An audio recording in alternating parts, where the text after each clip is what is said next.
धड़के को पल तोह से जियल बाटे गवारा हो। कह कैसे उमर भरला सनम करब गुजारा हो। रोता दिल बेचारा हो। होई प्यार ना दोबारा हो। होई प्यार ना दोबारा हो। होई प्यार ना दोबारा हो। होई प्यार ना दोबारा हो।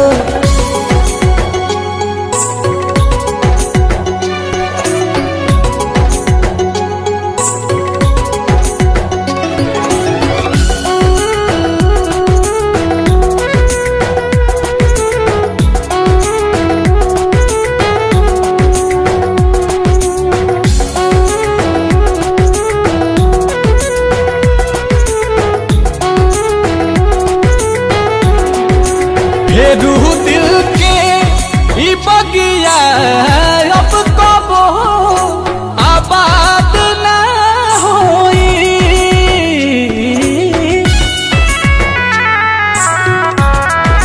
सिवा तोहरा रहे ना प्यार कबो तहरा बात ना होई। अचानक के सब खत्म भई ना बुझ पैली सारा हो। होई प्यार ना दोबारा हो। होई प्यार ना दोबारा हो। होई प्यार ना दोबारा हो। होई प्यार ना दोबारा हो।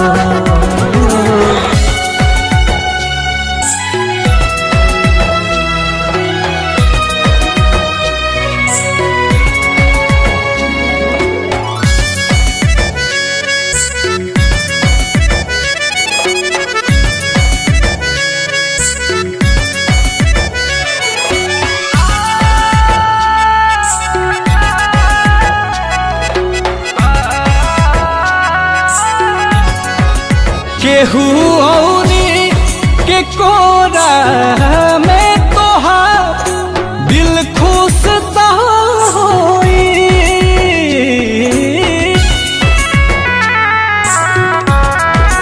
बाकी नील कमल के कमी तोहे महसूस ता होई। नजर के सामने आंसू के ना पैबू नजारा हो। होई प्यार ना दोबारा हो। होई प्यार ना दोबारा हो। होई प्यार ना दोबारा हो। होई प्यार ना दोबारा हो।